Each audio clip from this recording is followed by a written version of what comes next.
అధికారం ఉన్నప్పుడు బూతులతో రెచ్చిపోయారు.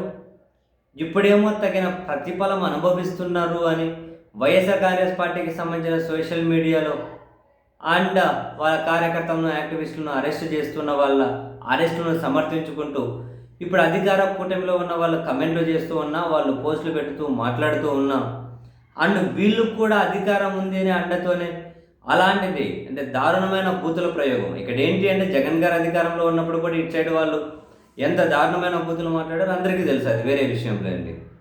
సరే, ఇప్పుడు అధికారంలో ఉన్నారు కాబట్టి అధికారంలో ఉన్న వాళ్ళు బూతుల జోలికి బూతులు మాట్లాడిన వాళ్ళ జోలికి పోలీసులు వెళ్ళరు కాబట్టి వాళ్ళు డెఫినెట్లీ సేఫ్ సైడ్ ఉన్నట్లే. అయితే ఇది తాత్కాలికంగానే సేఫ్ సైడ్ అన్న విషయం అధికారంలో ఉన్నవాళ్ళు తెలుసుకోవాలి. అండ్ సోషల్ మీడియా ప్లాట్ఫామ్ మీద ఉన్న ప్రతి ఒక్కరూ, మరీ ముఖ్యంగా రాజకీయ పార్టీలకు సంబంధించిన వాళ్ళు తెలుసుకోవాల్సింది ఏంటి అంటే, ఎవరు అధికారంలో ఉన్నవన్నా ఉండనియండి, ఎవరు అధికారంలో ఉన్నా లేకుండా పోనీయండి, మనము ఎక్కడే కూడా పరిధి దాటకుండా సంస్కారవంతంగా ఎక్కడ బూతుల జోలికి వెళ్లకుండా ప్రతి అంశం మీద కూడా మన అభిప్రాయం తెలియజేయడం మన బాధ్యత, మన కర్తవ్యం అని ప్రతి ఒక్కరూ ఫీల్ అవ్వాలి. రాజకీయ పార్టీలకు అతీతంగా ఫీల్ అవ్వాలి. ఎందుకంటే ఈరోజు ఈ పార్టీలో ఉన్న నాయకుడు ఇంకో పార్టీలో ఉన్న నాయకుడు బూతులు తిట్టుకుంటారు.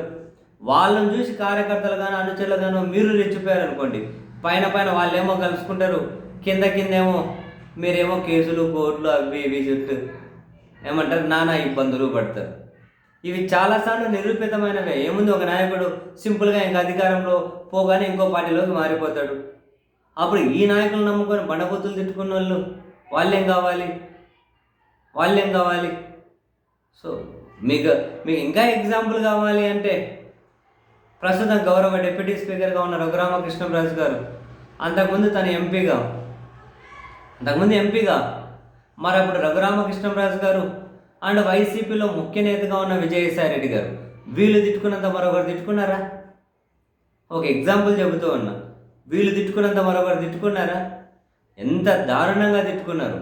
మరి ఇప్పటికీ ఆ ట్విట్టర్లలో తిట్టుకున్న ఉన్నాయో లేదో తెలియదు, కానీ ఉన్నాయో డిలీట్ చేశారో. అప్పుడు కదా 2019 ఎన్నికలప్పుడు అంతకుముందు జనసేన అధ్యక్షుడు అర్ధరాత్రి తెల్లవారుజామున మా అమ్మని తిట్టిస్తారా, అట్లా చేస్తారా, ఇట్లా చేస్తారా అని టీడీపీ మీడియా మీద పాపం కుక్క పెట్టి మరీ ట్వీట్లు వేస్తుండే. 19లో ఓడిపోగానే మళ్ళీ టీడీపీ చందన వాళ్ళ నీడకు చేరేసరికి అప్పుడు ఆ ట్విట్టర్ హిస్టరీ అంతా డిలీట్ చేసుకున్నారు. ఏం లేవు, అంతా డిలీట్ చేసుకున్నారు, అవన్నీ కనిపించకూడదని. మరి అట్లా వీళ్ళు కూడా తిట్టుకున్నవి డిలీట్ చేసుకున్నారు లేక అలాగే ఉంచుకున్నారు, నేనైతే చెక్ చేయలేదు. కానీ బట్ వీళ్ళు ఏ స్థాయిలో తిట్టుకున్నారు. కానీ ఇప్పుడు పరిస్థితి ఏంటి? విజయసాయి రెడ్డి గారి ఇంట్లో తాడేపల్లి పార్క్ విల్లా ఉంటుంది, అందులో విల్లా నంబర్ 12 విజయసాయి రెడ్డి గారి ఇల్లు. అందులో డిప్యూటీ స్పీకర్ రఘురామకృష్ణరాజు గారు రెంట్ కొన్నారు. 3 లక్షలు అంటారు. రెంట్ ఎంతో మనకు తెలియదు, బయట టాక్ అంటే 3 లక్షలు అంటున్నారు. అంత ఉందో లేదో మనకైతే తెలియదు. ఎంతుంటే ఏముంది, రాజుగారు మంచి బిజినెస్ మ్యాన్, రెంట్ మ్యాటర్ కాదులేండి. విజయసాయి రెడ్డి గారి ఇంట్లో రఘురామకృష్ణరాజు గారు రెంట్కి దిగిందట. ఆ పక్క విల్లానే వైవి సుబ్బారెడ్డి గారిదట. చూడండి ఎంత మంచిగా అడ్జస్ట్ అయిపోయారు, ఎట్లా తిట్టుకున్నారు వాళ్ళు.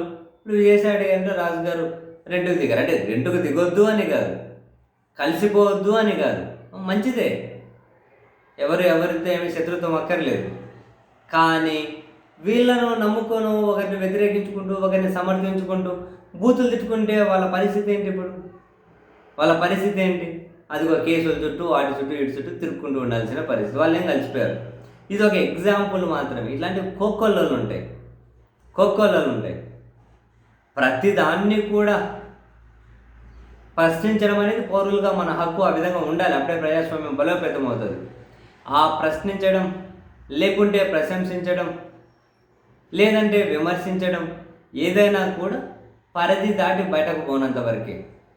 వీళ్ళు ఇంకా ఈ పార్టీ అని ఆ పార్టీ అని వీళ్ళను వాళ్ళ ఇంట్లోటోళ్ళను వీళ్ళ ఇంట్లోటోళ్ళను లాబూతులు దేబూతులు విచ్చవిడిగా మాట్లాడుతూ ఉన్నారు.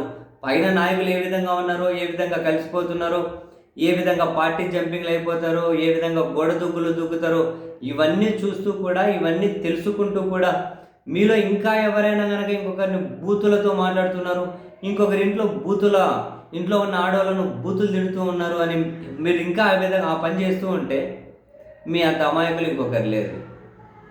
మీ అంత అమాయకులు ఇంకొకరు లేరు. సో నా రిక్వెస్ట్ ఏంటి అంటే, మీకు ప్రశ్నించే హక్కు ఖచ్చితంగా ఉంది. ప్రతి ఒక్కరు ఖచ్చితంగా ప్రశ్నించాలి, అది బాధ్యత. కానీ సంస్కారవంతంగా పరిధి దాటకుండా చేయండి. ఎందుకంటే ఏ నాయకులను నమ్ముకొని ఏం రాదు. నేను ఒక ఎగ్జాంపులే చెప్పా కదా, నాయకులు ఎట్లా అయిపోతారా అని. సో మరి అటువంటప్పుడు అనవసరంగా పరిధి దాటి ఎందుకు మాట్లాడతారు ఎవరైనా?